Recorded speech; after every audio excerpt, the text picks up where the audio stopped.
Hello everyone, welcome to Vyas IAS. So this is the video for your day 17 of mission UPSC 2027. I hope आप लोगों ने ये chapter पढ़ा होगा growing up as boys and girls and आपने इसमें देखा होगा कि किस तरीके से वर्क प्लेस पे डिफरेंस होता है, इनइक्वालिटी होती है between both men and women. किस तरीके से मेन के लिए अलग रोल असाइन किए जाते हैं एंड विमेन के लिए अलग रोल असाइन किए जाते हैं। आपने डिफरेंस देखा होगा एंड नॉट जस्ट इवन कि आपने रीड करके समझा होगा, बल्कि आपने शायद उसको रीड करते समय आपने रियल लाइफ में एक्सपीरियंस किया होगा कि यार रियल लाइफ में भी यही देखने को मिलता है। तो वही चीज़ें लिखी हैं जो मैं अपने आसपास देखता हूँ, राइट। It's very normal. वही है, चैप्टर में बहुत जनरल चीज़ों की बातें की गई है। वो जनरल चीज़ें बस हम एक बार रीड करेंगे सो दैट अगर आपको कोई मिस कर दिया आपने कोई लाइन या कोई लाइन आपको ऐसी नहीं समझ आई होगी तो एक बार हम समझ लेंगे। Okay, so without wasting any time let's start with the video. The first point is our gender determines who we are. हमारा जेंडर डिटरमाइन करता है कि हम कौन हैं and what we will become. For example, मेरा जेंडर अगर let's say men है तो मेरा जेंडर ही डिटरमाइन करेगा कि मेरा फ्यूचर कैसे है। मतलब यूजुअली ऐसा देखा जाता है कि हमारी सोसाइटी में बहुत डिस्क्रिमिनेशन किया जाता है मेन और विमेन में। मेन के लिए एक प्रॉपर एक असाइन कर दिए जाते हैं रोल कि मेन तो ये ऑफिस का काम कर सकता है, ये सब कर सकता है, and women will do house hold chores. इस तरीके से असाइन किया जाता है। तो हमारा जेंडर ही डिटरमाइन कर रहा है कि हम कौन है और हम क्या बनेंगे, हम कहाँ जा सकते हैं। कि अगर विमेन हुई तो शाम को लेट बाहर नहीं जा सकते, ज़्यादा हंस के बात नहीं कर सकते, जैसे आपने बुक में भी पढ़ा होगा। और ऐसी चीज़ें बहुत जगह अभी भी होती हैं and they are not the life choices available to us and those we eventually make. ठीक है, तो क्या क्या कैसा हमारी लाइफ कैसी होगी, हम क्या करना चाहते हैं, हम क्या नहीं करना चाहते हैं, ये सब चीज़ें हमारे जेंडर पे डिपेंड करती है। And I think like that's obvious, but of course ये बात है कुछ लोग चेंज करने की इसको कोशिश कर रहे हैं and that's good I think. Okay, our understanding of gender is often based on the family and society that will live in. ठीक है, ऑफकोर्स ये बात है कि हमारे जेंडर को लेके लोगों के अंदर क्या अंडरस्टैंडिंग है वो डिपेंड करता है कि हमारे आसपास की सोसाइटी कैसे है। अगर आप बहुत अच्छी जगह पे रहते हैं, लेट्स से आप बहुत ही ऐसे एरिया में रहते हैं जहाँ पे लोगों में इस सब की चीज़ें नहीं है कि मैन है या गर्ल्स है या बॉयज़ है तो डिस्क्रिमिनेशन करना है, कि मैन है तो ये काम कर ले बट बॉय है तो लाइक गर्ल है तो नहीं करे। ऐसी सोसाइटी में ऐसे आसपास के लोगों के साथ रहते हो तो ऑफकोर्स ही बात है वहाँ पे लाइफस्टाइल अलग होगा। बट आप वैसी जगह रहते हो जैसे फॉर एग्जांपल रूरल एरियाज़ में ज़्यादातर ऐसा होता है, गाँव वगैरह में, जहाँ पे लड़कियों को बहुत ज़्यादा रिस्ट्रिक्टेड वे में रखा जाता है, तो वहाँ का लाइफस्टाइल आप देखेंगे अलग होगा। ठीक है, तो understanding of gender is often based on the family and society that we live in, which leads us to think that the roles we see men and women around us play are fixed and natural. Okay, in fact these role differs across communities. मैंने बताया आपको अलग अलग communities के हिसाब से अलग अलग तरीके से रोल दिए जाते हैं कि कुछ जगहों पे तो विमेन को बहुत फ्रीडम है, कुछ जगहों पे मेन पे नहीं है, कुछ जगहों पे मेन पे इतनी ज़्यादा मतलब फ्रीडम दे रखी है बट विमेंस को बिल्कुल रिस्ट्रिक्शन कर रखा है। तो अलग अलग तरीके की कम्युनिटीज़ ने अलग अलग तरीके के रोल्स दिए जाते हैं। By gender then we mean the many social values and stereotype or cultures attached to the biological distinction male and female। ठीक है, कि लोग जेंडर को लेके ही एक स्टीरियोटाइप बना लेते हैं। अच्छा ये बॉय है तो ये ऐसा होगा, गर्ल है तो ऐसे होगा, ऐसा ही करेंगे वैसा करेंगे। ठीक है, so it is a term that helps us to understand many of the inequalities and power relations between men and women in society. तो जेंडर एक ऐसा टर्म है जो बेसिकली हमको हेल्प करता है टू अंडरस्टैंड किस किस तरीके की इनइक्वालिटीज़ हैं एंड कैसा रिलेशन है मेन एंड वुमेन को लेकर सोसाइटी में। Okay, usually it is seen everywhere that girls and boys are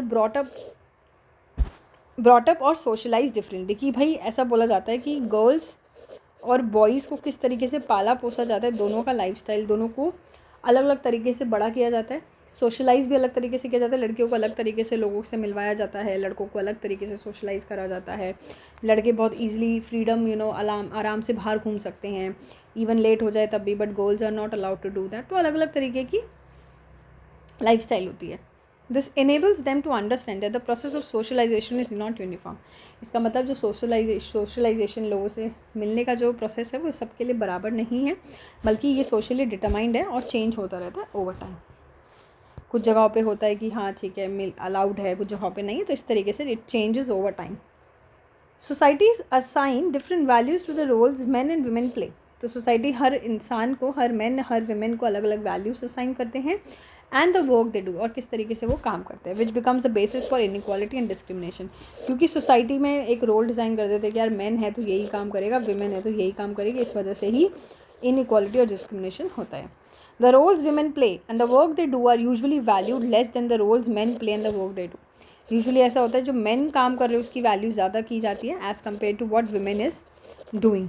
ठीक है, so societies make clear distinction between boys and girls. Societies क्या करती है, क्लियर डिस्टिंक्शन बना के रखती है बॉयज़ एंड गर्ल्स में। ठीक है, एक पूरा एक डिस्टिंक्शन होता है बॉयज़ और गर्ल्स में कि यार बॉयज़ हैं तो बचपन से उनको ब्लू कलर बता दो उनका फेवरेट है, उनको टॉय भी ऐसे दो खिलौने जैसे गाड़ी वगैरह, बट गर्ल्स है तो डॉल दे दो, पिंक कलर उनको बना दो। तो शुरू से ही इस तरीके से ना डिस्टिंक्शंस होते हैं from a very young age. So difference is created in the smallest and most everyday thing. Her daily जो भी हमारे डेली वाली चीज़ होती है वहीं से डिफरेंस बनाना शुरू कर देते हैं कि अच्छा ये डॉल है तो इसको ही देंगे लड़की को, लड़की है तो पिंक कलर बनाएंगे, लड़की है तो ये करेंगे, लड़का है तो ऐसे करेंगे। तो शुरू से ही हर डेली लाइफ में ही ऐसे ऐसी चीज़ें चेंजेस करे जाते हैं। The roles men and women play or the work they do are not valued equally, right? Men and women do not have the same status. This is so true. Across the world, the main responsibility for housework and caregiving tasks like looking after the family, especially children, the elderly and the sick members, lies with the women. शुरू से ऐसा बोला जाता है कि अगर women का काम है घर में बच्चों को संभालना, बड़े बूढ़ों को संभालना, कोई बीमार है तो उसको संभालना, तो इस तरीके की रिस्पॉन्सिबिलिटी में अज्यूम किया जाता है कि तो विमेन का ही काम है. It is not the work of man. Yet, as we have seen, the work that women do within the home is also not recognized as work. और बल्कि जो काम विमेन करती है इवन उसको रिकॉग्नाइज भी नहीं किया जाता, उसकी वैल्यू भी नहीं की जाती, उसको रिस्पेक्ट भी नहीं दी जाती कि वो काम भी है. जैसे आपने चैप्टर में देखा होगा एक स्टोरी दे रखी है ना, हरप्रीत की mummy, I think something like that, जिसमें किस तरीके से उन्होंने उसमें दिखाया कि एक दिन उन्होंने नहीं काम किया उनकी मॉम ने, तो किस तरीके से उन घर में काम ही नहीं हो पाया कुछ, राइट. चाय नहीं मिली, खाना नहीं बना, ब्रेकफास्ट नहीं मिला, बहुत सारी चीज़ें थी. So usually this is the case. हम लोग नहीं देखते कि हमारी मम्मियाँ, हमारी इवन सिस्टर्स क्या काम कर रही हैं, काम की वैल्यू है या नहीं है. हमें लगता है यार ये काम तो करना ही पड़ेगा ना तुम्हें, because you are a girl, you are a women.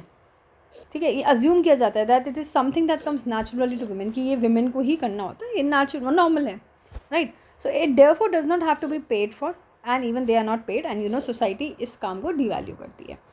Domestic helpers are usually common these days. आपको पता है आजकल मेड वगैरह जो होते हैं, इवन डोमेस्टिक हेल्पर्स जिसको हम बोलते हैं, ये आजकल बड़े बड़े सिटीज़ में, इवन टाउन्स में बहुत कॉमन है, जो झाड़ू पोछे के लिए, कुकिंग के लिए, बर्तन धोने के लिए, कपड़े धोने के लिए आजकल लोग रखते हैं, इवन यंग चिल्ड्रन और दी एल्डरली. ठीक है, ज़्यादातर ऐसा होता है इनकी विमेंस ही होती हैं. ऐसा नहीं है सिर्फ सारी विमेंस हो, यूजुअली विमेंस ही होती हैं.